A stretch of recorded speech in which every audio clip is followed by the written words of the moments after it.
নন্দাস কিচেনে আপনাদের সকলকে স্বাগত। আশা করছি আপনারা সকলেই ভালো আছেন, সুস্থ আছেন।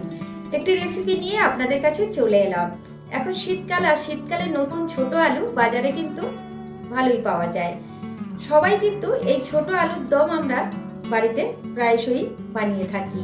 আমি কিভাবে এই আলুর দম বানাই, আসুন রেসিপিটা দেখে নেওয়া যাক। আলুর দম বানাবার জন্য সবার প্রথমে আমি এখানে ছোট আলু 1 কেজি নিয়েছি, জলে ধুয়ে পরিষ্কার করে নিয়েছি। এবার প্রেসার কুকারের মধ্যে এই ধুয়ে নেওয়া আলু আর কিছুটা পরিমাণে আমি জল দিয়ে দিলাম। এর মধ্যে 1 চামচ লবণ দিয়ে প্রেসার কুকারের ঢাকনা বন্ধ করে 2টো সিটি দিয়ে সেদ্ধ করে নেব। 2টো সিটি দিয়ে গ্যাস ওভেন অফ করে দিয়েছিলাম। 4-5 মিনিট পর হাওয়া বের করে ঢাকনাটা খুলে দিয়েছি। চেক করে নেব আলু সেদ্ধ হয়েছে কিনা। দেখুন, আলুটা কিন্তু সুন্দরভাবে সেদ্ধ হয়ে গেছে। একটু ঠান্ডা করে নিয়েছি। এবার আলুগুলোর খোসা ছাড়িয়ে নেব। দেখুন, সবগুলো খোসা ছাড়িয়ে পরিষ্কার করে নিয়েছি। এর মধ্যে আমি 1/2 চা চামচ লবণ আর 1/2 চা চামচ হলুদ গুঁড়ো মিশিয়ে নেব। গ্যাস ওভেন অন করে আমি কড়াই চাপিয়ে দিয়েছি, আর কড়াইটা গরম হয়ে গেছে। 2 টেবিল চামচ সর্ষের তেল দিয়ে দিলাম। তেলটা গরম হয়ে এলে লবণ হলুদ মাখানো আলুটা প্রথমে একটু ভেজে নেব। তেল গরম হয়ে গেছে, লবণ হলুদ মাখানো আলু দিয়ে দিলাম।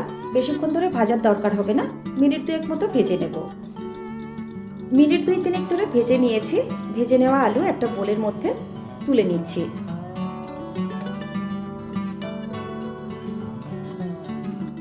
ওই কড়াতেই দিয়ে দিলাম 2 টেবিল চামচ সর্ষের তেল। ওই তেলে আমি গোটা ফোড়ন দিয়ে দেব। একটা তেজপাতা কেটে দিলাম, অল্প পরিমাণে গোটা সাদা জিরে, 2-3টে ছোট এলাচ, 1 টুকরো দারচিনি, 2টো শুকনো লঙ্কা।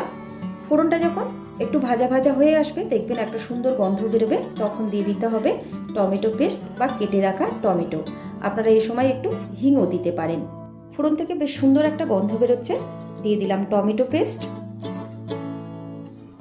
এবার এর মধ্যে আমি আদা আর কাঁচা লঙ্কা বাটা দিয়ে দিচ্ছি।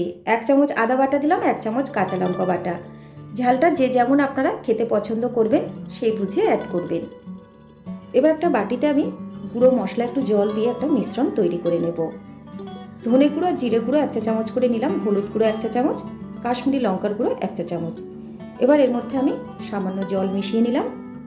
এবার গুঁড়ো মশলার মিশ্রণটি আমি এর মধ্যে দিয়ে দিলাম। এবার হালকা আঁচে মশলা থেকে তেল ছাড়া পর্যন্ত কষে নিতে হবে। স্বাদ মতো আমি লবণ আর চিনি দিয়ে দিলাম। লবণ দিয়েই কিন্তু প্রথমে আলু ভেজেছিলাম, তাই বুঝে লবণটা অ্যাড করতে হবে। এর মধ্যে আমি কাজু বাদাম বাটা দিয়ে দিলাম। 6-7টা মতো কাজু বাদাম আমি জলে 10 মিনিট মতো ভিজিয়ে রেখেছিলাম, তারপর মিক্সিতে বেটে নিয়েছি। কাজু বাদাম বাটাটা দেওয়ার পর কিন্তু কন্টিনিউ নাড়তে হবে, না তো এতে কড়াইতে কিন্তু বসে যায়, যেহেতু এটা বাদাম। মশলা থেকে তেলটা আলাদা হওয়া পর্যন্ত কন্টিনিউ খুন্তি দিয়ে এইভাবে নাড়তে হবে। 1/2 কাপের মতো ফ্রেশ কড়াইশুঁটি দিয়ে দিলাম। যেহেতু এখন শীতকাল, আর শীতকালে কিন্তু কড়াইশুঁটি ভালোই পাওয়া যায়। মশলা খুব ভালো করে কষানো হয়ে গেছে, আর মশলা থেকে তেল ছেড়ে দিয়েছে। ভেজে রাখা আলু দিয়ে দিলাম।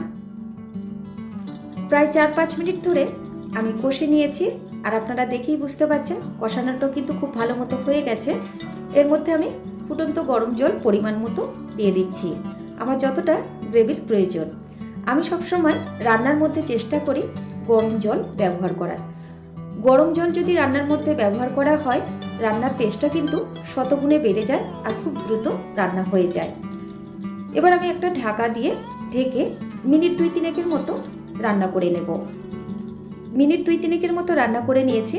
ঢাকা খুলে দিলাম, আর দেখুন গ্রেভিটা আমি আর টানাবো না, এটা কিন্তু ঠান্ডা হওয়ার পর একদমই মাখা মাখা হয়ে যাবে। গ্যাস ওভেনটা আমি অফ করে দিলাম। এবার আমি নামাবার আগে দিয়ে দেব 1 চামচ গরম মশলা।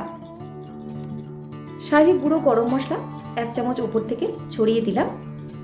আমি এখানে ঘি দিচ্ছি না, আপনারা চাইলে 1 চামচ ঘি দিয়ে নামিয়ে নিতে পারেন। আর দিয়ে দিলাম অল্প একটু ধনেপাতা কুচি ওপর থেকে। তৈরি হয়ে গেছে আমাদের নিরামিষ আলুর দম। আমি একটা প্লেটে সার্ভ করছি। তৈরি হয়ে গেল শীতের ছোট নিরামিষ আলুর দম। রেসিপিটি যদি আপনাদের ভালো লাগে, লাইক শেয়ার কমেন্ট করবেন, আর যারা প্রথমবার চ্যানেলটি দেখছেন চ্যানেলটিকে সাবস্ক্রাইব করে নেবেন। পাশে থাকা বেল নোটিফিকেশনটা প্রেস করে অন করে নেবেন, তাহলে আমি যখনই কোনো নতুন ভিডিও আপলোড করব আপনারা সবার প্রথমেই দেখতে পাবেন। আর যারা ফেসবুক পেজে ভিডিওটি দেখছেন পেজটিকে ফলো করে নেবেন। ভালো খান, সুস্থ থাকুন। ভিডিওটি দেখার জন্য অসংখ্য ধন্যবাদ।